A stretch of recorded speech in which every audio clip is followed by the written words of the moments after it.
नमस्कार, स्वागत है आप सभी बच्चों का सीडीपी बाय आंचल पर। पहले बताएंगे बेटा कि आप चलिए, आवाज आ रही है आप लोगों को? दिखाई भी पड़ रहा है? ठीक है, चलिए। आज कई दिनों के बाद मैंने क्लास को शुरू किया है। आप लोगों का जो मैं सीरीज चलाना चाह रही हूँ वो DSSB PRT को लेकर है। इसके अंदर मैं क्या करना चाह रही हूँ, पहले मैं अपने ऑब्जेक्टिव को आप लोगों को क्लियर करूँ। आप लोगों का 100 नंबर का पेपर है DSSB PRT में पेपर 2, जिसको हम टीचिंग मेथोडोलॉजी कहते हैं। इस पेपर में 100 नंबर के अंदर क्या क्या आता है, गाना सब जगह गाया जाता है कि इसमें आप लोगों को NIOS की किताबों में से पेपर बनकर आएगा। काफी हद तक इन किताबों को हम फॉलो करते हैं। ये किताबें आप लोगों के लिए एक गाइडलाइन है, पर ये गाइडलाइन है जिसको हमें, मैं अगर अपने एंड के ऊपर कहूँ एज अ मेंटोर, मुझे देखना होगा कि मुझे इन किताबों को आपको किस प्रकार करवाना है। बिकॉज बहुत सारी चीजें आप लोगों ने सीटेट में पढ़ी है, नाम अभी भी बहुत सारे टॉपिक्स के यही रहेंगे, पर जो चीजें यूट्यूब पर उसके नाम पर सर्व की जाती है वो अपने आप में एक छलावा है। सीटेट के और PRT के लेवल में काफी फर्क है। टॉपिक का नाम जरूर एक जैसा है, पर उसमें जिस प्रकार का क्वेश्चन को बनाया जाता है, क्वेश्चन की फ्रेमिंग, क्वेश्चन का लेवल काफी अलग होता है। तो मैं अपनी क्लास से आप लोगों को ये बताना चाहूंगी कि किस प्रकार के प्रश्न आते हैं। आप अगर NIOS को अपने एंड के ऊपर फॉलो करते हैं तो आपको क्या क्या अपने एंड पे पढ़ना होगा। मैं यहाँ पर आज 506 वाली किताब का, जिसके अंदर अलग अलग ब्लॉक से रखे हैं, हर ब्लॉक के अंदर आपकी अलग अलग यूनिट्स है। तो कोड है हमारा 506। इसमें पहले नंबर का यूनिट है आपका ग्रोथ एंड डेवलपमेंट, यूनिट 2 पर है आपका हेरिडिटी एंड एनवायरनमेंट। लेकिन ग्रोथ एंड डेवलपमेंट के नाम पर यहाँ पे क्वेश्चंस में क्या क्या पूछा जाएगा, उससे इस क्लास से आप लोगों को थोड़ा बहुत आइडिया हो जाएगा। चलिए शुरू करते हैं क्लास को। पहले नंबर का क्वेश्चन एक बार आप देखेंगे और यहाँ पर पेपर का लेवल कैसा होगा और क्वेश्चन कैसे डिजाइन होंगे। इसमें आपको 70% क्वेश्चन मिलेंगे जिसमें आपको स्टेटमेंट दे रखी होगी, और ये जो आपका एक रेगुलर फैशन है कि 4 में से आपका एक ऑप्शन करेक्ट होगा और आपको वो ढूंढना है, तो वो 4 ऑप्शन भी काफी पेचीदा होंगे। मैं आपको डराने की कोशिश नहीं कर रही, बस ये क्लास आप लोगों के लिए एक आई वॉश होना चाहिए कि सीटेट का लेवल और इसका लेवल अलग है। चलिए, तो हमारे पास आ गया वृद्धि और विकास को सबसे ज्यादा प्रभावित करने वाला कारक कौन सा बता रहे हैं। पहले का C वाला है, पहले का B वाला है। ठीक है, तो हमारे पास 2 आंसर आ रहे हैं, C वाला और B वाला। दोनों ही आंसर अपने आप में गलत है। आंसर C भी नहीं आएगा, आंसर B भी नहीं आएगा। अब देख लीजिए, 50% आपके पास बच गया, 2 ऑप्शन बच गए 4 में से। अगर आप इनके ऊपर सोचना चाहें तो करेंगे आंसर जी। शैली बेटा, मैं कोशिश करूंगी कि आप लोगों को मैं थोड़ा बहुत जो भी मेरे लेवल के ऊपर है, यूट्यूब के ऊपर आके हम लोग ना बेसिकली आपको बताने की कोशिश करते हैं कि आपको किस प्रकार से पढ़ना है।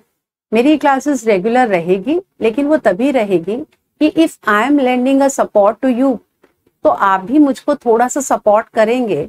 यानी कि अगर आप लोगों का इंटरेस्ट होगा, आप लोग क्लास को शेयर करके उन बच्चों को जोड़ने की कोशिश करेंगे जो DSSB एस्पिरेंट्स है, जो मेनली PRT को फोकस कर रहे हैं। बहुत बच्चे हैं जो PRT के लिए, पेपर 2 के लिए ऑथेंटिक और अच्छा कंटेंट चाहते हैं, लेकिन वो अच्छे कंटेंट के नाम पर बड़ी बड़ी दुकानों पर जाते हैं और फिर उनके हाथ जो लगता है वो KVS पेडागोजी में जो हुआ था बच्चों के साथ, वो उनको पता होगा कि जिन हाईफाई जगहों पे वो गए थे उनको वहां पे क्या सर्व किया गया है। यहाँ पर बहुत कम लोगों के अंदर आप लोगों को बताने की कोशिश कर रही हूँ कि ये आपके पेपर का लेवल होगा। चलिए, बेटा ये आज पहले नंबर की क्लास है। चलिए मैं आंसर देना शुरू कर रही हूँ। बेटा यहाँ पर आंसर आपका माना जाएगा सीखना। ठीक है, अब आप लोगों के दिमाग में आएगा कि मैम सीखना क्यों है। Environment, yes environment is important, no doubt about it. सामाजिक आर्थिक पृष्ठभूमि, इसको हम बहुत ज्यादा इंपॉर्टेंट नहीं मानते, ये अपने आप में एक सब्जेक्टिव व्यू है जहां पर अलग अलग मनोवैज्ञानिकों ने अपनी रिसर्च करी। तो SES कहते हैं इसको हम साइकोलॉजी में। इसके ऊपर ज्यादा जो काम है वो मेरिडिथ का है, जिन्होंने अपनी रिसर्च में ये पाया था कि जितने लोगों का सामाजिक आर्थिक स्तर अच्छा होता है उन बच्चों को बहुत सारी अपॉर्चुनिटीज मिलती हैं जिससे कि वो बच्चे अच्छा कर पाते हैं। आइडिया ये है कि अगर आपका सोशियो इकोनॉमिक स्टेटस अच्छा है तो you will be raised in a rich environment जहां आपको सभी फैसिलिटीज मिलेंगी। अगर आपको अच्छा एनवायरनमेंट दे दिया जाए तो उस अच्छे एनवायरनमेंट का एंड रिजल्ट क्या है, that must result into good learning. तो अल्टीमेटली हमारे लिए मैटर क्या करता है कि आपका SES अच्छा है तो आप एनवायरनमेंट अच्छा दे रहे हैं। अच्छा एनवायरनमेंट देने के पीछे आपकी मंशा क्या है कि बच्चे की लर्निंग अच्छी हो, तो आंसर आपका बनेगा लर्निंग। लेकिन फिर भी हो सकता है बहुत से बच्चे इस चीज को एग्री ना करें, तो एज यूजुअल मैं एक बार आप लोगों को इसके ऊपर समझाना चाहूंगी। तो यहाँ पे मैं ये कहना चाहती हूँ, जैसे कि हम कहते हैं कि भाई डेवलपमेंट किसके ऊपर डिपेंड करता है। मैंने कई बार आप लोगों को ये इस रूप में भी लिखवाया है, डेवलपमेंट जो है वो मैच्योरेशन और लर्निंग का परिणाम है। तो मैच्योरेशन क्या है, जो बायोलॉजिकली अपने आप ही होने वाला प्रोसेस है। बायोलॉजिकल, ये अपने आप में एक बायोलॉजिकल प्रोसेस है जिसके अंदर अपने आप ही ट्रेड्स जो है वो अनफोल्ड होना शुरू हो जाते हैं। बच्चे में जो भी क्षमताएं हैं सही समय पर सही क्षमताएं प्रकट होने लगती हैं। और यहाँ पे लर्निंग का मतलब है कि ऐसा एनवायरनमेंट, वो रिच एनवायरनमेंट जिससे कि लर्निंग के तौर पर जो हम बिहेवियरल चेंज लाना चाहते हैं वो बिहेवियरल चेंज हमारे को देखने को मिले। अब अगर हम केवल एनवायरनमेंट की बात करते हैं तो एनवायरनमेंट तो आपको यूट्यूब पे भी बहुत मिलता है। हर फ्ला चैनल के ऊपर आप लोगों को CDP के नाम के ऊपर क्लासेस दी जाती है, तो एनवायरनमेंट तो है यूट्यूब पर। But out of those channels you select only few channels. या तो आप एक दो चुनिंदा चैनल्स को सब्सक्राइब करते हो या एक आध को करते हो जहां पर आपको लगता है कि एनवायरनमेंट के नाम पर जेन्युइन कंटेंट आपको दिया जा रहा है और पेपर के लेवल के अकॉर्डिंग पढ़ाया जा रहा है। तो एनवायरनमेंट अपने आप में सार्थक तब है जब वो एनवायरनमेंट लर्निंग करवा सकता है। तो environment itself is not a complete term unless it fulfils it's objective. तो एनवायरनमेंट का ऑब्जेक्टिव क्या है, लर्निंग को करवाना। इसीलिए सबसे ज्यादा यहाँ पे महत्व रखेगा आपका लर्निंग का। ठीक है, चलिए अब आगे बढ़ते हैं अगले क्वेश्चन की।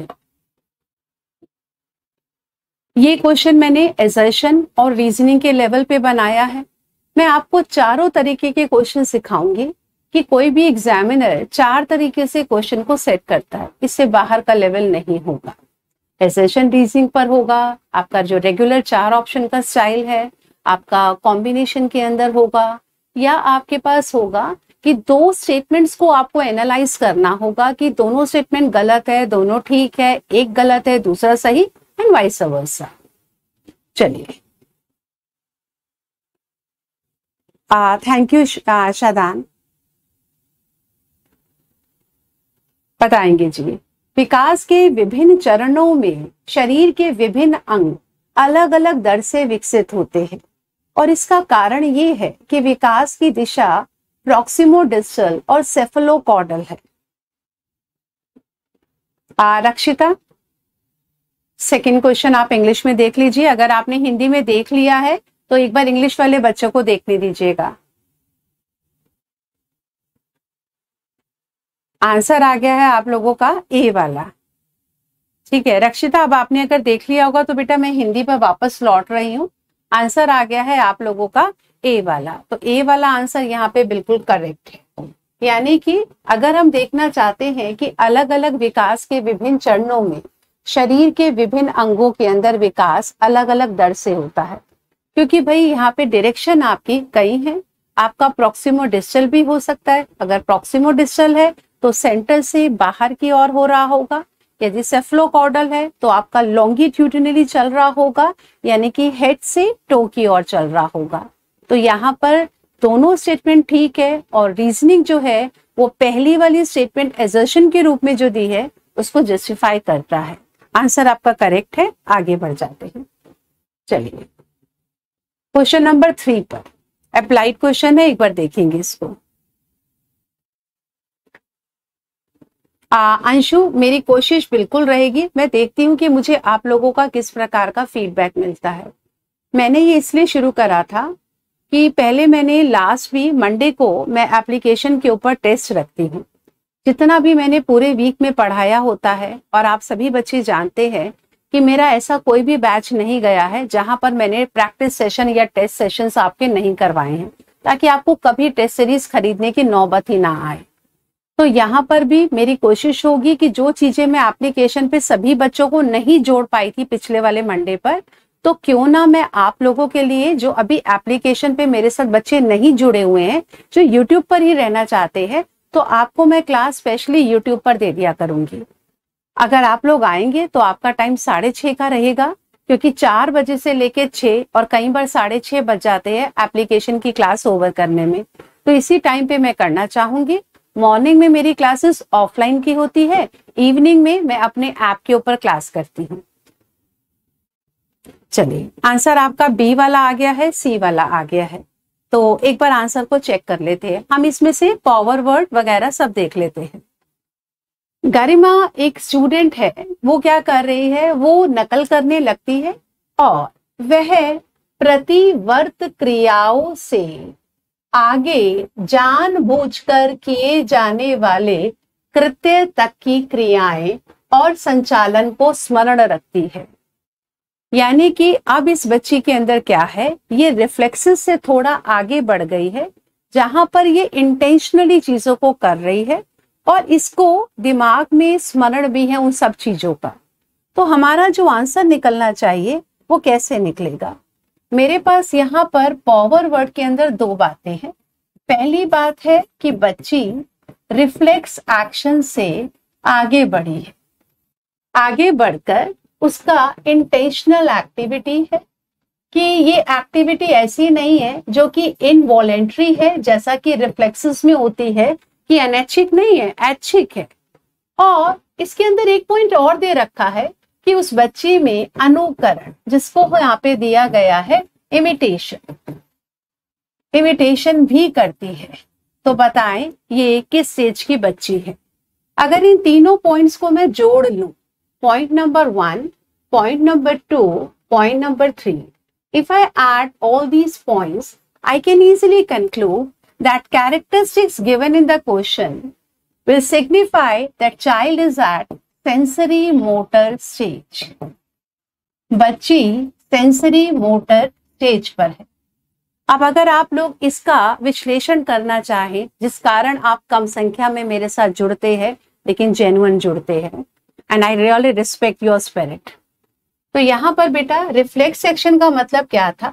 जो कि जन्म से 1 माह तक था, यानी कि जन्म से 1 माह तक ये जो क्रियाएं थी ये अनैच्छिक थी, ये रिफ्लेक्सा प्रतिवर्त थी, जिसमें इंस्टिंक्टिव बिहेवियर है, आपको स्कीमा बनाते नहीं। लेकिन जब आप इंटेंशनल एक्टिविटी के ऊपर आ जाते हैं, यानी कि जहां पर आप में एक तरीके का स्टेज 4 तक का पहुंच जाते हैं कि आपको जो गोल है उसको करना है, और उसमें आपका डेफर्ड इमिटेशन, जो मैंने प्याजे का वर्ड आपको करवा रखा है कि आपके दिमाग में वो चिन्ह स्टोर हो गए हैं और उस व्यक्ति क्या उस इवेंट को अब आपके सामने नहीं है, पर आपके दिमाग में वो मेमोरी के अंदर आ गया है। तो जब आपको बोला जाए आप ये करके दिखाओ, जैसे हम कहे बच्चे को कि बेटा चिड़िया कैसे उड़ती है, अब हम उसको कमरे में पूछ रहे हैं, आकाश में चिड़िया उड़ रही है, हम रात को पूछ रहे हैं, तो बच्ची के दिमाग में है कि सुबह आकाश में चिड़िया कैसे उड़ रही थी, उस चीज को गरिमा नाम की बच्ची करके दिखा रही है। तो ये सारी चीजें अपने आप में बता रही है कि कैसे प्याजे की पहली स्टेज में सब स्टेजेस के अंदर किस प्रकार प्रोग्रेस हो रहा है, because it starts from reflex action, और रिफ्लेक्स एक्शन से ये आगे इंटेंशनल और डेफर्ड इमिटेशन की ओर बढ़ रहा है। तो आंसर बनेगा स्टेज नंबर 1।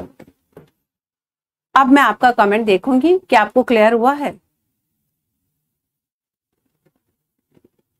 बताएंगे जी।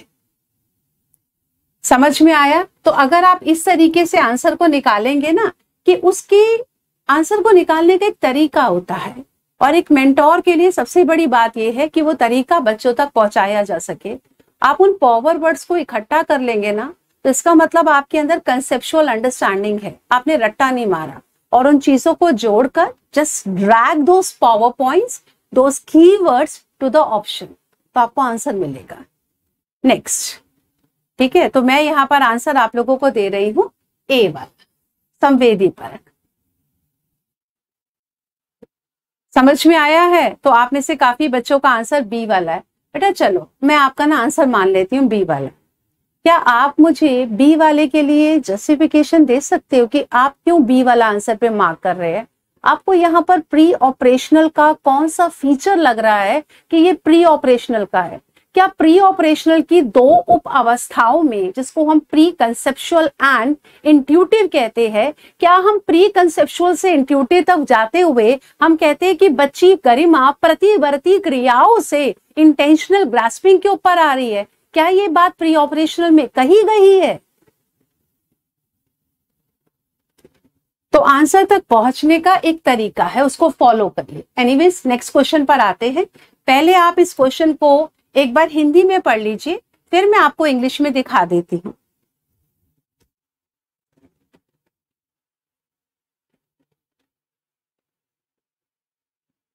चलिए क्वेश्चन नंबर 4 पर आएंगे।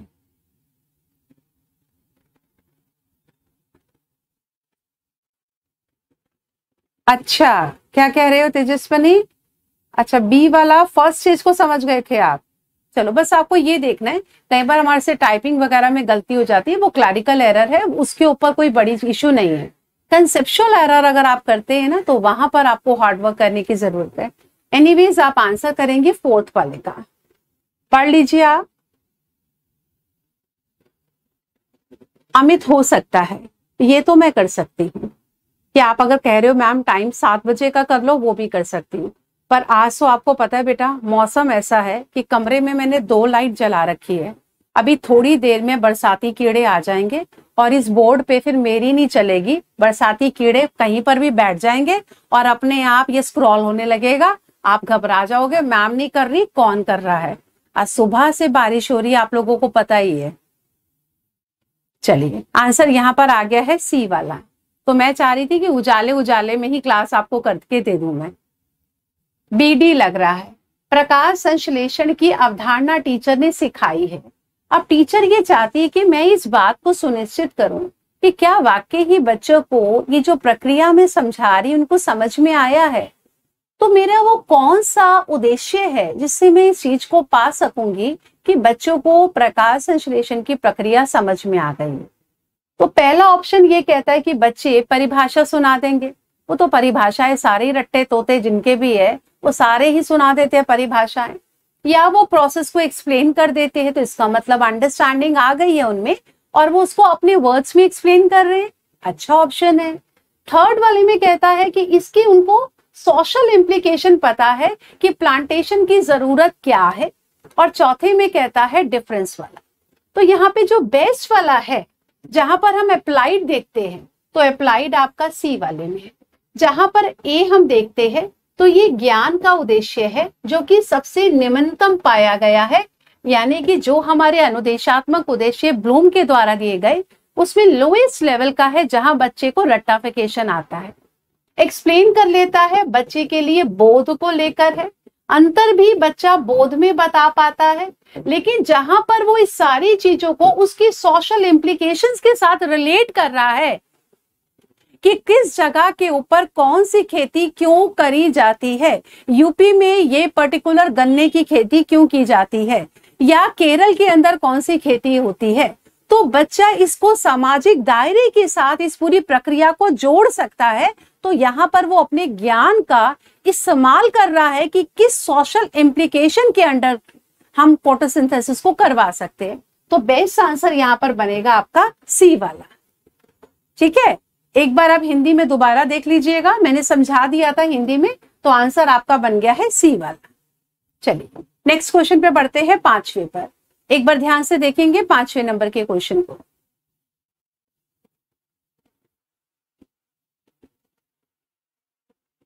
अंशु बेटा, मैं दिन में इसलिए नहीं कर सकती, मेरी दिन में ऑफलाइन क्लास होती है, तो लंबी क्लास चलती है ऑफलाइन की, और आप बच्चे ये बात जानते हो, जब मैं पढ़ाती हूँ मैं घड़ी की सुइयां नहीं देखती हूँ। अगर मेरी ऑफलाइन की क्लास है, जब तक रूम अवेलेबल है, बच्चों के डाउट है, मैं क्लास नहीं छोड़ती हूँ। हमेशा ही मेरा ये रहा है, एप्लीकेशन पे भी यही है। जब ऑफलाइन क्लास ओवर हो गई, एप्लीकेशन की ओवर हो गई, जो समय रहेगा मैं आप बच्चों को यूट्यूब पर दूंगी। चलिए जी आगे बढ़ते हैं।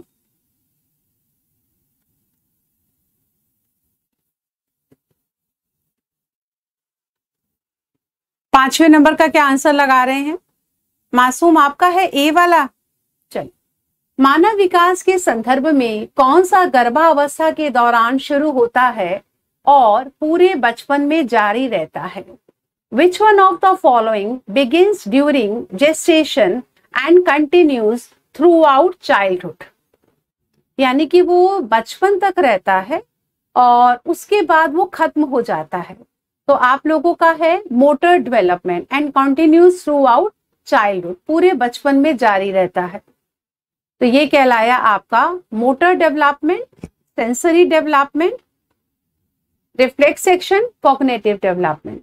आप लोगों का आंसर आ गया है ए वाला। चलो मैंने मान लिया है आप लोगों का आंसर ए वाला है। अच्छा एक सेकंड रुकना बेटा, सी ऑप्शन इंग्लिश और हिंदी में अलग चले गए हैं, तो ये सेंसरी नहीं है, ये आपका कॉग्निटिव डेवलपमेंट है, या ये सेंसरी होना चाहिए। एक मिनट रुको, मैं इसको ना अपने हिसाब से बना देती हूँ। इसको मैं कह देती हूँ संज्ञानात्मक नहीं है, ये आपका संवेदात्मक विकास है, संवेदात्मक विकास है, सेंसरी डेवलपमेंट है। तो इसके लिए आप कहना चाहते हैं कि ये आपका मोटर से शुरू हो जाता है, मोटर डेवलपमेंट से शुरू होता है। मैं इस क्वेश्चन के ऊपर नो प्रॉब्लम रिकॉर्डेड ही देखते हैं। अच्छा ठीक है, अगर मैं प्री नेटल की बात करूं, जेस्टेशन पीरियड की बात करते हैं, तो हाँ जेस्टेशन पीरियड में भी मोटर डेवलपमेंट होता है, सेंसरी डेवलपमेंट उसमें भी होता है, वहां पे रिफ्लेक्स भी आ जाते हैं, और रिफ्लेक्स जो है वो धीरे धीरे जन्म के बाद जाने शुरू हो जाते हैं। अब यहाँ पे ये कह रहा है कि पूरे बचपन में जारी रहता है, लेकिन रिफ्लेक्स जल्दी चले जाते हैं, तो फिर यहाँ पर आंसर मोटर डेवलपमेंट बन सकता है। लेकिन अगर ये आंसर इस प्रकार से या तो क्वेश्चन फ्रेम होता कि उस दौरान शुरू होता और जन्म के कुछ माह के बाद, जन्म के कुछ माह के बाद विलुप्त हो जाता है, अगर मान लीजिए प्रश्न इस प्रकार का होता, तो तब मैं यहां पर आंसर देती प्रतिवर्ती क्रिया, क्योंकि प्रतिवर्ती का मतलब क्या है, रिफ्लेक्सेस जो है वो बच्चे के जेस्टेशन पीरियड के अंदर ही शुरू हो जाते हैं। जैसे कि मोरो है, बेबिंस्की है, रूटिंग है, स्टेपिंग है, ये सारे अपने आप में रिफ्लेक्स है जो बच्चे की गर्भावस्था में माँ के गर्भ के अंदर ही बच्चे की प्रतिवर्ती क्रियाएं देखने को मिलती है। जन्म के 1 माह तक प्याजे के अनुसार, लेकिन कुछ इस प्रकार के रिफ्लेक्सेस है जो कि बाद में कुछ समय के बाद, 7 माह के बाद, 9 माह के बाद चले जाने लगते हैं। अगर इसमें होता कि जन्म के कुछ माह बाद चले जाते हैं और तभी तक कंटिन्यू रहते हैं, तब रिफ्लेक्स होगा, अदरवाइज आपका answer motor development is making sense. अगले क्वेश्चन की ओर बढ़ना चाहूंगी। हाँ अंशु, वो तब होगा आपका रिफ्लेक्स। 6 नंबर का क्वेश्चन देखते हैं। रक्षिता, सेंसरी क्यों नहीं हो सकता है? सेंसरी डेवलपमेंट का ये होता है बेटा कि आपका 6-7 साल की उम्र तक जो हमारा सेंसरी डेवलपमेंट है, अगर मैं मेजर की बात करूं, आपका आंख, कान वगैरह है, तो इस समय तक आपकी इंद्रियों का विकास हो जाता है। आपने कभी देखा भी होगा, कई बार हम 3-3, 2-2 साल के बच्चे का लगता है भी आंखों में कोई दिक्कत है, या जब बच्चा बेसिकली स्कूल आने लगता है ना, तब हमें पता चलता है 5-6 साल की उम्र में कि बच्चे को प्रॉब्लम आ रही है। तो उस समय एकदम से चश्मा वगैरह लगाने के लिए डॉक्टर एडवाइस नहीं करता। वो चश्मा तब लगवाते हैं अगर बहुत सिवियर केस है, कोई और अल्टरनेटिव नहीं है। क्योंकि डॉक्टर्स का भी मानना होता है कि कम से कम आप इसको 6-7 साल तक तो आपको देखना पड़ेगा। हो सकता है बच्चे का अपने आप ही कुछ चीजें ठीक हो जाए और उसका विकास हो सकता है थोड़ा लेट हो रहा है संवेदी। अब आप कहो कि ये सारी उम्र चलता रहता है, तो ऐसा नहीं है। अब मैं कहूं कि अब जाके मेरी आंखों का, मेरे कानों का विकास होगा, नहीं होगा। तो आपकी श्रव्य की इंद्रिया है, आपकी दृश्य की इंद्रिया है, ये आपकी 6-7 साल तक पूरी विकसित हो जाती है। चलिए करेंगे प्रश्न नंबर 6 का। इस प्रकार का क्वेश्चन एक बार यूपी में और राजस्थान में दोनों में ये क्वेश्चन पूछा गया है, बच्चों में श्रव्य और दृश्य इंद्रियों का विकास कब तक हो जाता है। तो ऐसा नहीं है कि ये पूरे समय तक चलता रहेगा। चलिए आंसर आप छठे वाले का बता रहे हैं। रक्षिता एक बार बेटा कमेंट कर देना कि आपको समझ में आ गई हो बात। बी वाला आंसर, सी वाला आंसर। चलो दोनों देख लेते हैं। संज्ञानात्मक विकास की बात हो रही है, यानी कि आपको ये क्वेश्चन प्याजे के पॉइंट से देखना है। प्याजे का मैंने बता रखा है आपका कि ये अपने आप में डिसकंटिन्यूअस है, यानी कि स्टेज 1 के ऊपर जो चिंतन है वो स्टेज 2 से अलग है, 3rd में उससे अलग है, 4थे में उससे अलग है। तो डिसकंटिन्यूअस का मतलब क्या है कि हर अवस्था में कुछ नई क्षमताएं देखने को मिलती है। अब अगर संज्ञानात्मक है तो चिंतन की कई क्षमताएं नई आएंगी बच्चों में, और ये विकास बच्चे का क्या गुणात्मक रूप में है या मात्रात्मक में है। तो प्याजे का सिद्धांत तो यही कहता है कि बच्चों का चिंतन प्रौढ़ों के, वयस्कों के, अडल्ट्स की चिंतन से गुणात्मक रूप में भिन्न होता है। तो पहला पॉइंट हमें क्लियर हो गया कि ये क्वांटिटेटिव नहीं क्वालिटेटिव है। दूसरी बात, अगर ये अवस्थाओं में हो रहा है, हर अवस्था में चिंतन का गुण बदल रहा है, तो इसका मतलब ये कॉन्टिन्यूअस नहीं है, ये डिसकंटिन्यूअस है। तो आप इन दोनों वर्ड्स को ले लो, क्वालिटेटिव एंड डिसकंटिन्यूअस। तो कहां पर ये ऑप्शन मिल रहा है आपको? ये तो आपको 4th में मिल रहा है। आप देखिए कितने बच्चों का सही है। आप पिंकी बेटा देखो, मैंने सीटेट से थोड़ा आगे वाला लेवल ले लिया है। अगर मैं आपको आगे वाला लेवल ये वाला कर लेते हो तो सीटेट तो आपके लिए बहुत आसान हो जाएगा। बाकी फिर भी अगर आप लोगों का सीटेट को लेकर है तो 20 जुलाई को मैं आप लोगों के लिए सीटेट का एक छोटा सा सेशन कर दिया करूंगी। अगर आप लोग जुड़ पाए, अपने साथ बाकी बच्चों को जोड़ पाए, तो मैं 20 जुलाई से आप लोगों के लिए भले ही आधे घंटे का सेशन करूं, जब तक आपका पेपर 20 अगस्त तक नहीं निपट जाता। और फिर आपको ब्लूप्रिंट भी दे दूंगी और बताती चलूंगी कि बस इतना कर लो जितना मैंने आपको 1 महीने में करवाया है। चलिए अगले क्वेश्चन की ओर बढ़ रहे हैं। 7वें नंबर का क्वेश्चन देखेंगे। आकांक्षा कैसे गलत कर दिया? आप तो पहले पढ़ी हो मेरे से। बेटा ये वाला अगर क्वेश्चन गलत हुआ है ना, तो मुझे आज थोड़ा सा बुरा लगा है, या फिर वही है कि आप लोगों के साथ मैं डेली नहीं आ पा रही हूँ, तो शायद आप लोग खुद इस बात को जज कर पाओ, कुछ गड़बड़ ना हो जाए। जितना पढ़ा है ना उसको कंसोलिडेट करते चलो। मेरे पुराने वीडियोस भी है, उनको देख लो। एप्लीकेशन पे जितने प्रश्न मैंने आपको करवाए हैं उनको रिवीजन के तौर के ऊपर करते चलो। चलो अच्छा सोनाली, आप कुछ और कहना चाह रही हो? मैं क्वेश्चन पे दोबारा आ जाती हूँ। सोनाली आप बोलो बेटा, आप इसमें किसको कहना चाहती हो? यश यादव मैम, इसमें प्याजे का नाम नहीं दिया है, फिर क्यों उनके अकॉर्डिंग हुआ? Good question. अगर आपको सिंपल दे रखा है कॉग्निटिव डेवलपमेंट, सिद्धांत क्या है? प्याजे के सिद्धांत का नाम तो संज्ञानात्मक विकास ही है ना। अब आप कहो थ्योरी ऑफ माइंड है, तो थ्योरी ऑफ माइंड जो है वो आपका प्रीमैक का है, सब लोगों का अलग अलग है बेटा। जब कॉग्निटिव डेवलपमेंट दे रखा है ना वर्ड, तो प्याजे की थ्योरी का नाम ही कॉग्निटिव डेवलपमेंट है, तो आपको आंसर उन्हीं के अकॉर्डिंगली ही चेक करना होगा। तो आंसर आपका यही बनेगा डी वाला, कि ये गुणात्मक होगा और डिसकंटिन्यूअस होगा। अब बताइए, जब तक आप लोग सेटिस्फाइड नहीं होंगे फिर मुझे रुकना पड़ेगा, मैं आगे क्लास के क्वेश्चंस ले नहीं पाऊंगी। क्योंकि मेरे को यही बीमारी है, चाहे ऑफलाइन है चाहे ऑनलाइन है, जब तक आप लोगों का डाउट क्लियर नहीं होगा मैं अगले वाले क्वेश्चन पे नहीं जाऊंगी। अच्छा मोहम्मद, बेटा अब ये चीजें मेरी जानकारी में नहीं है, मैं अब उनके लिए कोई कमेंट कर नहीं सकती हूँ, मैं सिर्फ अपना जो पढ़ाती हूँ उसके ऊपर कमेंट कर सकती हूँ। तो पुराने वीडियो आप देखते हो, संतोष कुमार प्रजापति, अच्छा लगा। अगले क्वेश्चन पे बढ़ सकते हैं। चलिए 7वें नंबर का क्वेश्चन। बेटा एक बात याद रखना, ये क्लास आप लोगों के लिए होती है, मैं यहाँ पर आके ढोंग करने नहीं आती कि मैं वो पढ़ाऊं जो मुझे आता है, मैं यहाँ पे वो पढ़ाना चाहती हूँ जो आप सुनना चाहते हैं।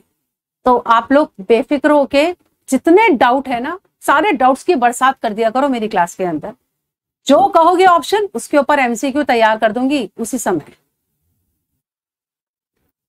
Question 7 in English.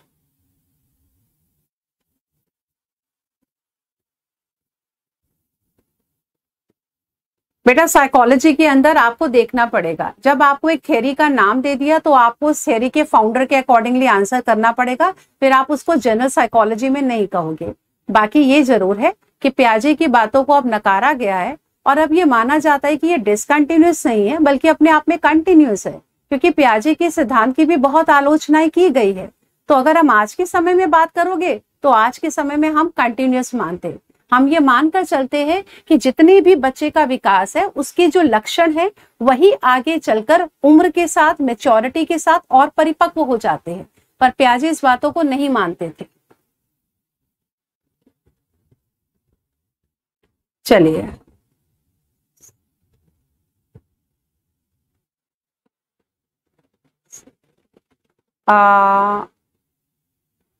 अच्छा जितेंद्र, बेटा मुझे आप लोगों से ही आज पता चल रहा है, मेरे को इसकी कोई जानकारी नहीं है। अच्छा आपने आंसर पे निशान लगा दिया है। चलिए बेटा एक बार 7th वाले क्वेश्चन को हिंदी में अच्छे से देख लीजिए।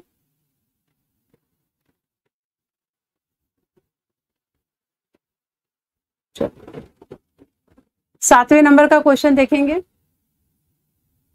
बेटा ये ना, ये वाला जो क्वेश्चन मैंने लगाया ना, आप मान के चलना 70% उन्होंने इस प्रकार के क्वेश्चन देने, वो क्वेश्चन इतना बढ़िया बना रहे हैं। उनकी टेक्निक क्या है, एक ही पॉइंट को पकड़ते हैं, उस पॉइंट में दो विपरीत विचारधाराएं दे देते हैं जो बहुत क्लोज है अपने आप में। अगर आपको वाकई ही कंसेप्चुअल अंडरस्टैंडिंग है ना, तब आप अपना आंसर बता सकते हैं। तो इसीलिए जब आप डे ट्रिपल एसबी के लिए पढ़े ना, चाहे आप जितना पढ़ रहे हैं उसको सॉलिड पढ़ के जाइए, आंसर करेंगे। अच्छा सोनाली, चलिए आप लोगों से आज बात करके काफी नई जानकारियों के बारे में पता चला मुझे कि नई ताजी क्या क्या खबरें आ रही है। एनीवेज बताएं।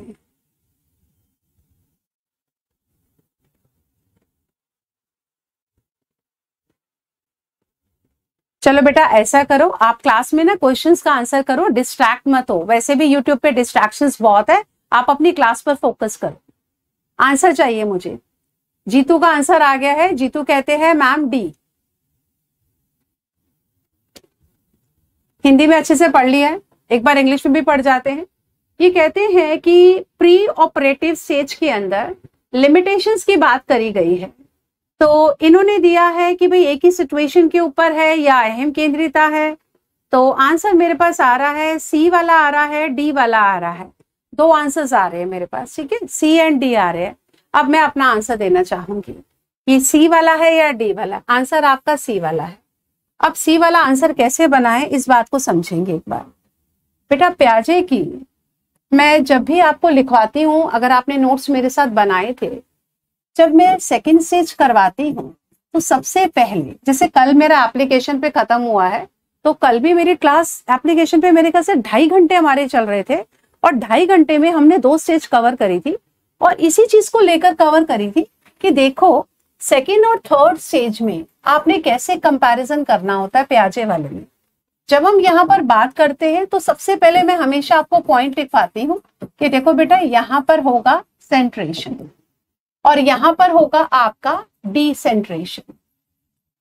यहाँ पर सेंट्रेशन के कारण हम देखते हैं ईगोसेंट्रिज्म, और यहाँ पर डिसेंट्रेशन के कारण है एलोसेंट्रिज्म। अगर आप इतना शार्प डिफरेंस इनमें करोगे ना, तब आपका कंसेप्ट क्लियर होगा। कई लोगों को लगता है centration and egocentrism both the words are same. नहीं, there is a difference. Actually egocentrism is a result of centration. Centration is a cause and egocentrism is a effect of that. ये कारण और प्रभाव के साथ दोनों टर्म्स जुड़ी हुई है। सेंट्रेशन कह रहा है बच्चा एक ही बिंदु पर केंद्रित है। अब मैं अपने पुराने एग्जाम्पल अगर आपको याद करवाऊं, जैसे बच्चे को लगता है दो बच्चों में से बड़ा कौन है, जिसका कद बड़ा है। करते हैं ना बच्चे, जिसका कद बड़ा है वो कहेगा ये वाला बड़ा है। तो बच्चा वहां पर एक बिंदु के ऊपर ही फोकस कर रहा है। मैं आपको कई बार क्लास में माँ और दादी का एग्जाम्पल देके बताती हूँ। तो बच्चे ने देखा कद किसका लंबा है, लेकिन अगर बच्चा डिसेंट्रेशन का होगा तो वो ये भी तो देखेगा कि भले ही मेरी माँ लंबी है, लेकिन मेरी माँ के बाल जो है वो काले हैं, थोड़ी हट्टी कट्टी है, चुस्सी से भाग रही है, दौड़ रही है, दांत भी अपने ओरिजिनल है, गन्ना भी खाती है। लेकिन जो दादी है वो कद में जो है छोटी है, लेकिन उसके चेहरे पे झुर्रियां है, बाल सफेद है, शायद सोटी लेके भी चलना पड़ता है। तो जब बच्चा यहाँ पर आता है तो वो एक बिंदु पे केंद्रित नहीं है, वो उम्र के दायरे को कंपेयर करता है टॉलनेस पर नहीं कि लंबाई ज्यादा है, बल्कि बहुत सारे और कारकों को भी लेकर चलता है। तो प्री ऑपरेशनल में यही संज्ञानात्मक सीमा का कारण बनती है। फिर आगे चलकर अगर हम बच्चे को समझाने लगे कि नहीं बेटा, तेरी दादी का कद छोटा है लेकिन उम्र तेरी दादी की ज्यादा है, तो बच्चा आपकी बात को नहीं स्वीकारेगा, क्योंकि उसको लगता है जो मैं सोच रहा हूँ वही सब सोच रहे हैं और वही सोचा जाना भी चाहिए। तो इस सेंट्रेशन के चक्कर में बच्चा अपने ही पॉइंट को, अपनी ही ओपिनियन को सही मानता है और बाकियों को नकार देता है। और यही बात जब कॉन्क्रीट में देते हैं तो बच्चा एलोसेंट्रिज्म में आता है। एलोसेंट्रिज्म का मतलब क्या है? जहां पे परा केंद्रिता है। परा शब्द का मतलब क्या है? दूसरे का। तो जहां पे बच्चा दूसरों का व्यू पॉइंट भी लेने लगता है, केवल अपनी नहीं झाड़ रहा होता बल्कि दूसरों के पॉइंट को भी समझने लगता है। तो यहाँ पर ये दोनों की दोनों ही सेकेंड स्टेज में सीमा का काम करती है, संज्ञानात्मक सीमा का। These two points explain the cognitive limitation that actually gives a name pre-operational। तभी तो नाम बना पूर्व परिचालन। पूर्व परिचालन का मतलब क्या है? मैं मानसिक रूप से चीजों को हिला डुला नहीं सकता। मुझे जितना दिख रहा है मैं बस वही एक बिंदु पर देख रहा हूं, बाकी सभी बिंदुओं को मैंने हटा दिया है। अब मैं एक बार देखूं मोबाइल पे कि आपको मेरी बात समझ में आई है। हसन, मेरे ख्याल से आप बड़े समय के बाद क्लास में दिखाई पड़े हैं मुझे। एनीवेज बेटा, अब इस चीज को देख लीजिए। तो यहाँ पे कह रहा है कि परिवर्तन की बजाय एक स्थिति पर, परिवर्तन की बजाय एक स्थिति पर ध्यान केंद्रित करना, इसे हम क्या कहेंगे? केंद्रीकरण कहेंगे। यानी कि बच्चा एक पहलू पर ध्यान कर कर दूसरों को अनदेखा कर देता है। केंद्रीकरण की परिभाषा आ गई। अहम केंद्रितवाद कहता है कि बाकी सभी लोग उनके जैसा ही सोचेंगे, जो मुझे दिख रहा है वही सबको दिखना चाहिए, वही समझेंगे, वही महसूस करेंगे। इसे ही हम क्या कहेंगे?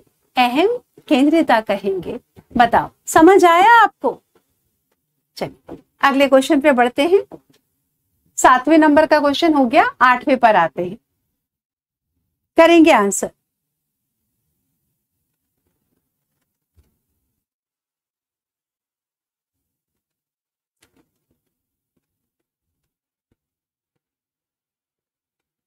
हाँ, ये बात याद रखना दामिनी, प्याजे की चारों अवस्थाओं में, प्याजे की 4 अवस्थाओं में दूसरी अकेली वो अवस्था है जहां पर हम देखते हैं संज्ञानात्मक सीमाएं ज्यादा है, संज्ञानात्मक उपलब्धियां सबसे ज्यादा कम, केवल सेकंड के ऊपर है। तभी प्याजे ने इसको नाम दिया प्री ऑपरेशनल। अभी दिमागी रूप से बत्ती नहीं जली है। चलिए आंसर आ रहा है आप लोगों का C1। सीखना आंतरिक है और छात्र प्रसंस्करण का परिणाम है और नई जानकारियों को व्यवस्थित करना, इसमें सबसे अच्छा यही समझाया जाता है। तो आंसर हमारा बन गया है यहाँ पर हसन, आपका ए आ रहा है, बाकी सभी बच्चों का आई एम हैप्पी, आंसर बिल्कुल सही है। जो आपकी दिमागी संक्रियाएं हैं, जो आपकी दिमागी संक्रियाएं हैं कि कैसे आप इंफॉर्मेशन को प्रोसेस करते हैं, ये अपने आप में एक इंटरनल प्रोसेस है। जबकि अगर हम व्यवहारवाद को देखते हैं तो व्यवहारवाद में क्या है, जो आपका आउटवर्ड एक्सप्रेशन है बिहेवियर का, हम उसको देखते हैं कि आपका वो लर्निंग हुई है या नहीं हुई है। कंस्ट्रक्टिविज्म है तो जहां पर हम देखते हैं कि आपका ज्ञान का सह निर्माण हुआ है, यानी कि आप सभी ने मिलकर स्कैफोल्डिंग के थ्रू ज्ञान का सह निर्माण करा है। और जहां पे सशक्तवाद है तो वहां पर आप एस और आर यानी कि उद्दीपक और अनुक्रिया के बीच में केवल संबंध बनाते हैं, लेकिन आंतरिक रूप में कैसे आपका माइंड इंफॉर्मेशन को प्रोसेस कर रहा है वो केवल आपको संज्ञानवाद में मिलता है। तो आंसर आपका बन गया सी वाला। चलिए आगे बढ़ते हैं 9वें नंबर का क्वेश्चन। अच्छा क्वेश्चन है, देखेंगे।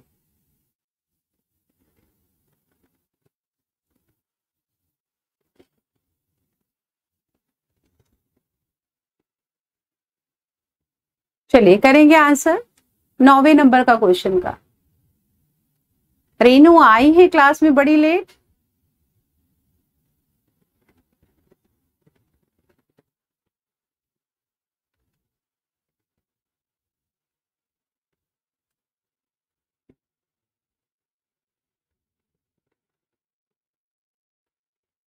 अच्छा, 1 साल से ऊपर हो गया है। मैं वही कहूं बेटा, आप मेरे साथ हंसे सफलता बैच में थे क्या? चलो अंशु का आ गया है सी, तेजस्वनी कह रही है B,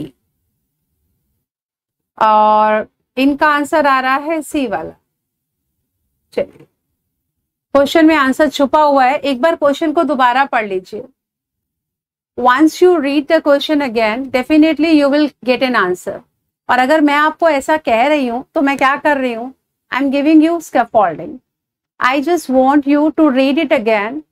you can easily decode the meaning given in the question, बड़े आराम से निकाल लोगे। एक वर्ड है, आपको यहाँ पे पता है क्या पूछा है, अर्ली पूछा है।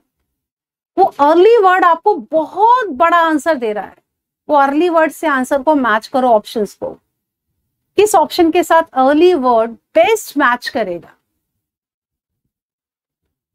रक्षिता बेटा, मैंने जो आपको एक क्लू दिया है ना, उसको लगा के चलो।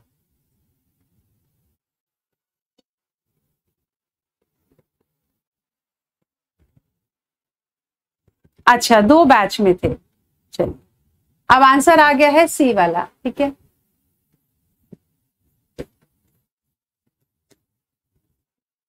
आप ध्यान करो,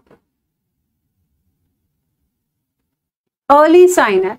रक्षिता, मैंने सोशल एडजस्टमेंट का साइन नहीं पूछा है। मैं ये नहीं पूछ रही कि आपका सोशल डेवलपमेंट कहां से शुरू होता है, early sign of social adjustment आपका कहां से शुरू हो रहा है। I am not asking that. देखो एक बार, मैं कॉग्निटिव डेवलपमेंट के अर्ली साइन की बात कर रही हूं।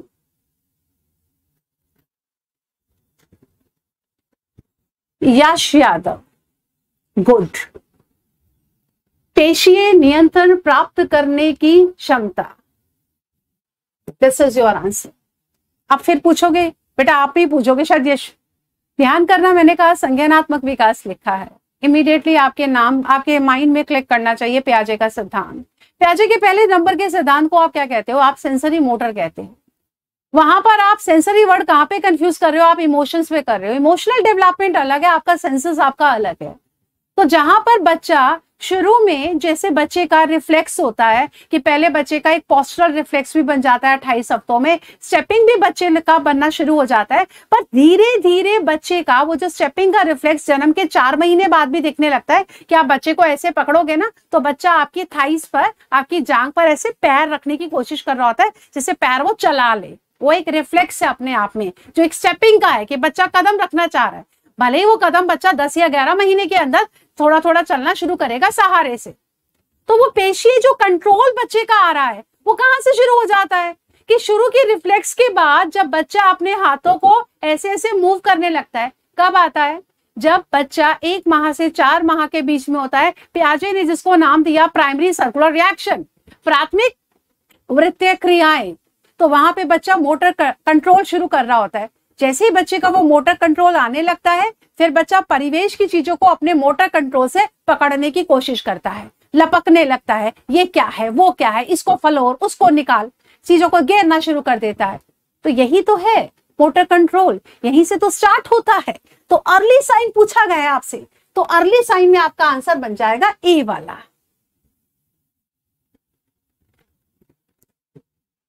चलिए, एमबी एक्सीलेंट। बहुत लेट आए हैं क्लास में, क्या आपको बेटा पता नहीं चला था? हाँ बेटा, ये आपका फिजिकल डेवलपमेंट का होता है, लेकिन कॉग्निटिव डेवलपमेंट जब कह रही हूं, पियाजे का कह रही हूं, अर्ली कह रही हूं, तो अर्ली कॉग्निटिव डेवलपमेंट आप स्टेज नंबर 1 पर आए। स्टेज नंबर 1 का नाम क्या है? Sensory motor development. जो आपने अपनी सेंसेस से फील करा, उस फील करी हुई चीजों से आप चाहते हो उस चीजों तक मैं पहुंचूं, तो वो अपने आप में कब होगा? जब बच्चे का मोटर डेवलपमेंट, उसका कंट्रोल आएगा, कैसे मैं अपने बॉडी पार्ट्स को कैसे मूव करूं so that I could have an intentional grasping of the object I am targeting to. Damini, मैंने कहा कि मैं क्लास ले लूंगी, लेकिन मुझे ये बताइए आप में से जितने बच्चे हैं क्या रोज आएंगे? और अगर रोज आएंगे तो क्या अपने साथ उन साथियों को जोड़ेंगे जो केवल इस एग्जाम को टारगेट कर रहे हैं? चलिए आगे बढ़ेंगे। 11वें नंबर का क्वेश्चन देखेंगे। इस प्रकार के क्वेश्चन कोई बैच नहीं है जिसमें मैंने नहीं करवाए हैं, और ऐसे क्वेश्चन आपका पीआरटी का DSSB के 2022 के कुछ क्वेश्चन लगाए हैं मैंने, यहाँ पर कुछ अपने लगाए हैं ताकि आपको सिंपल टू कॉम्प्लेक्स लेवल के ऊपर क्लास को मूव ऑन करूं।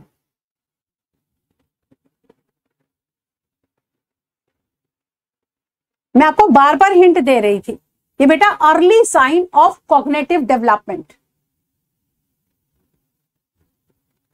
बेटा एमबी, अभी ना आपका वैकेंसी का पता नहीं है कि कब आएगा, लेकिन DSSB का श्योर है कि वैकेंसी इस साल में आएगा। तो जो एग्जाम नजदीक है उसको पहले कह रही हूँ, और आपके यूपी के जितने भी बच्चे हैं, those who are targeting for estate, they are equally eligible for DSSB PRT also. तो अगर आप उस एग्जाम को टारगेट कर रहे हैं तो आप दिल्ली वाले पेपर को भी तो कर सकते हैं ना। तो जो पहले हाथ में चीज है उसको तो करने की कोशिश करो।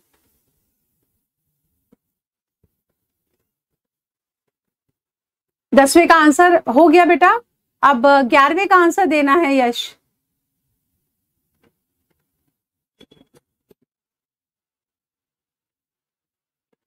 करेंगे जी 11वें का। 10वां क्वेश्चन नहीं है क्या? मैंने हटा दिया, ओहो बेटा 10वें का मैंने हटा दिया, सॉरी, ठीक है मेरे से गलती हो गई, मैंने आगे स्क्रॉल कर दिया। 10वें क्वेश्चन का आंसर दे दो आप मेरे को।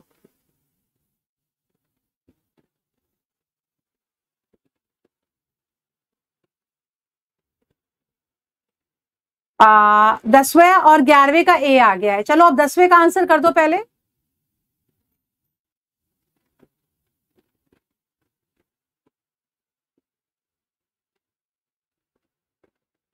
ठीक है जावेद, आइएगा आप।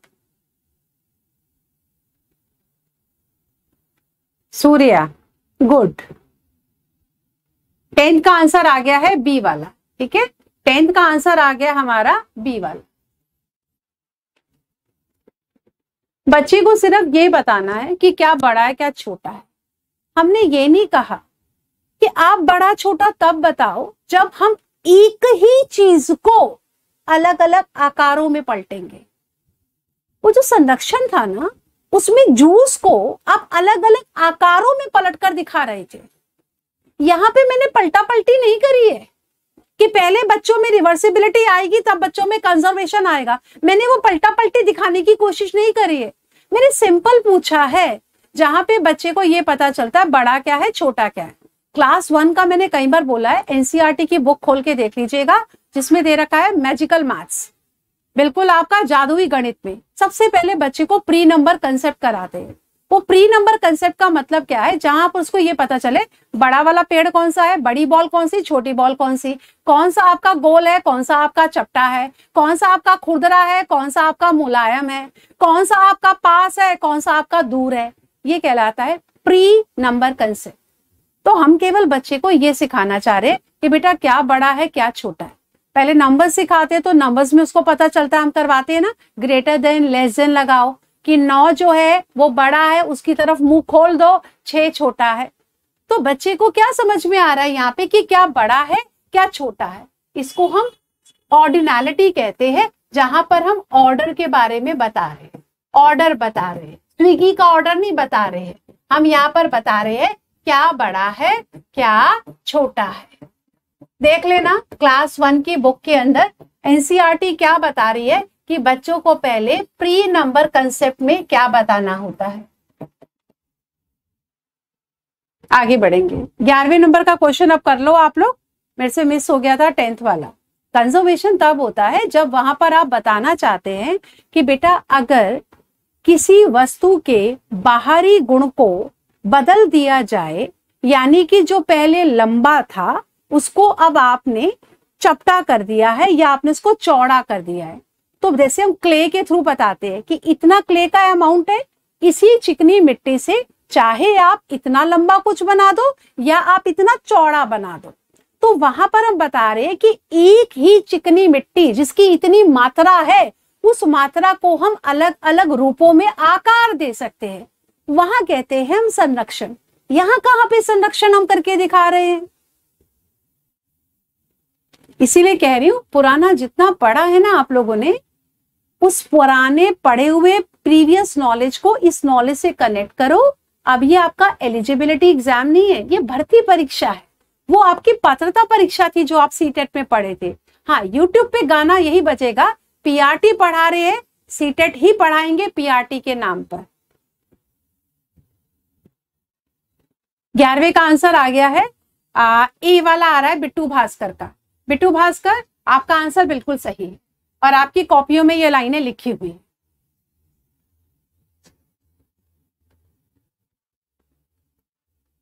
कम ज्यादा का भी डिफरेंस दिया है तो बी क्यों है।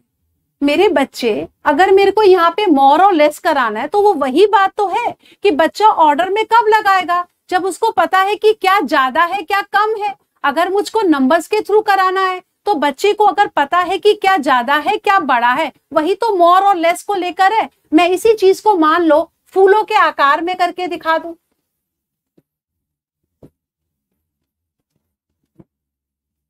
तो बच्चा यहाँ पे मुझे करके दिखा देगा ना कि मैडम ये मोर है और ये लेस है। इसी चीज को मैं संख्याओं में करके दिखा दूं, तो इसके अंदर कंजर्वेशन कहां से बनकर आ गया। कंजर्वेशन शब्द की परिभाषा क्या है। कंजर्वेशन का मतलब है if you change the outer appearance of any container, it does not mean that the internal traits और internal properties of that container और that substance will be change. इसके ये मायने हैं कंजर्वेशन के। यहां पे मैंने ऐसी कोई चीज नहीं बताई कि मैं किसी चीज का बाहरी रूप परिवर्तित कर रही हूं और उस बाहरी रूप के परिवर्तन करने से उसके आंतरिक गुणों में परिवर्तन नहीं होगा, यानी कि वो आंतरिक गुण सुरक्षित रह गए। वही संरक्षण शब्द की परिभाषा है। यस, यू कैन से मोर और लेस इट्स सेम, रक्षिता। 11वें नंबर का क्वेश्चन हो गया है। 12वें नंबर का क्वेश्चन देखेंगे। सना, बहुत लेट आई है क्लास में आप। प्याजे की शब्दावली में एलोसेंट्रिक क्या है, अभी 5 या 10 मिनट पहले ही बताया आपको।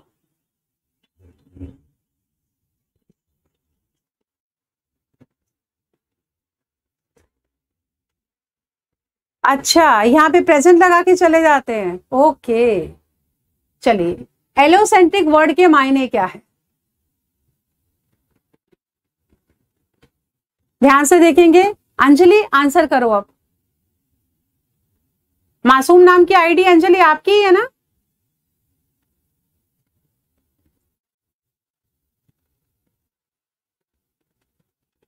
ये तो सबका हो जाना चाहिए। अखिलेश, मैंने कहा कि अगर बच्चे जुड़ेंगे तो मैं 20 जुलाई से शुरू करवाऊंगी, क्योंकि वो पात्रता परीक्षा है, 1 महीना बहुत है उसको करवाने में, इसको करवाने में समय लगता है, क्योंकि आपको 10 तो आपको किताबें करनी है, लेकिन उस 10 किताबों को सारा नहीं चाटना, सिलेक्टिवली करवाना उसमें से। चलिए, ओनली 1, यहाँ पे सबका आंसर बिल्कुल ठीक है, केवल ओनली 1 है, आंसर आपका ए है। यानी कि एलोसेंट्रिज्म का मतलब क्या है, आप दूसरों के पॉइंट ऑफ व्यू को समझना शुरू कर देते हैं, और नीचे वाला जो है वो वस्तु स्थायित्व को बता रहा है।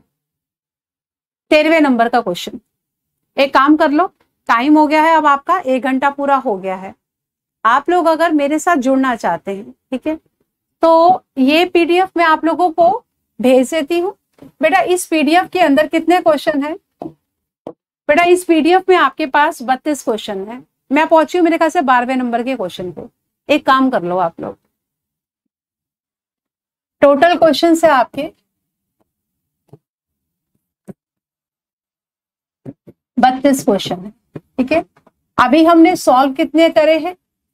हमने 11 क्वेश्चन सॉल्व कर लिए, तो अभी आपके काफी क्वेश्चन बचे होंगे, यानी कि तकरीबन आपके 20-21 क्वेश्चन, 21 क्वेश्चन आपके अभी भी बचे हुए हैं।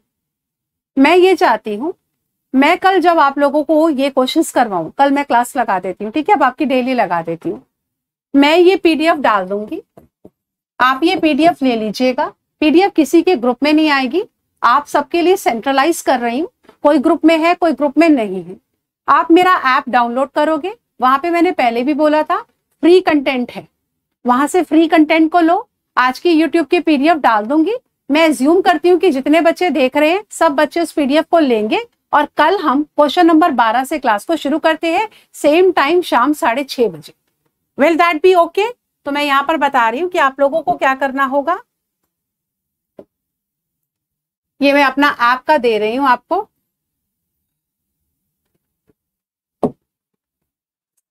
ये मेरा ऐप है। गूगल पे जाके, प्ले स्टोर पे जाकर इस ऐप को आप लोग डाउनलोड कर लीजिए, ठीक है। यहां पर एक कॉलम है फ्री कंटेंट, जिसके अंदर वीडियोस भी होंगे, कुछ वीडियोस है और पीडीएफ है। तो जितनी भी यूट्यूब की पीडीएफ मैं डालूंगी और जो भी एप्लीकेशन पे टेस्ट लेती हूँ, मैं चाहती हूं कि एप्लीकेशन पर जब मैं मंडे को टेस्ट लूं, आप सभी लोग मेरे साथ जुड़ो। मैं एक्सेस देना चाह रही हूं आपको, पर शायद मेरे एंड के ऊपर गलती हुई और आप पिछले मंडे शामिल नहीं हो पाए, जिसके लिए मैं खुद आप लोगों से अपोलोजाइज करती हूँ। मैं आपकी बार भी कोशिश करूंगी, ग्रुप में अपने वाले टेलीग्राम पे मैसेज डालूंगी, अगर आप लोग उस टेस्ट में आना चाहो तो मंडे को शाम को 4 से 6 टेस्ट होगा, और इस वाली पीडीएफ को कल मैं सॉल्व कराती हूँ आपको संडे को। आप यहाँ से पीडीएफ को डाउनलोड कर लेना और सारा सॉल्व करके रखना। Will that be okay? अब जिन बच्चों का है सीडीपी की practice, CDP special batch provide कीजिए। बेटा ये जो बैच है ना, ये बैच अपने आप में इतना कंप्लीट है कि इसमें सारी चीजें इसी में कवर हो जाती है, ये इतना बड़ा है। CDP is just 1 part of teaching methodology, क्योंकि टीचिंग मेथोडोलॉजी में 3 पार्ट है, वही जिसको आप सुपर टेट में करते हैं, लेकिन सुपर टेट में पेडागोजी नहीं पूछा जाता है, वहां पे एजुकेशन वाला पार्ट है आपका और एक आपका सीडीपी वाला पार्ट है। यहाँ पर क्या है, आपके पास एजुकेशन भी करनी है, सीडीपी भी करनी है और आपको पेडागोजी करनी है। हर सब्जेक्ट की पेडागोजी प्राइमरी टीचर के लिए करना जरूरी है।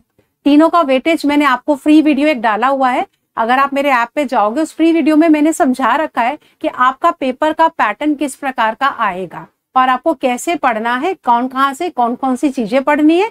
NIOS में बहुत सारा कंटेंट दे रखा है, सारा नहीं आता है, सिलेक्टिव करना है और बहुत सारी चीजें मिसिंग है, वो मैं आप लोगों को करवा ही रही हूँ एप्लीकेशन के ऊपर भी, और आप लोगों को उसके क्वेश्चंस यहाँ पे करवा के पूरा आप लोगों की तैयारी हो जाएगी। तो एक बार आप यहाँ पर आकर अपनी जो भी यूट्यूब के पीडीएफ है इसको आप ले लीजिएगा, ठीक है। चलिए बेटा, अब मैं क्लास को यहाँ पर वाइंड अप करती हूँ। नमस्कार।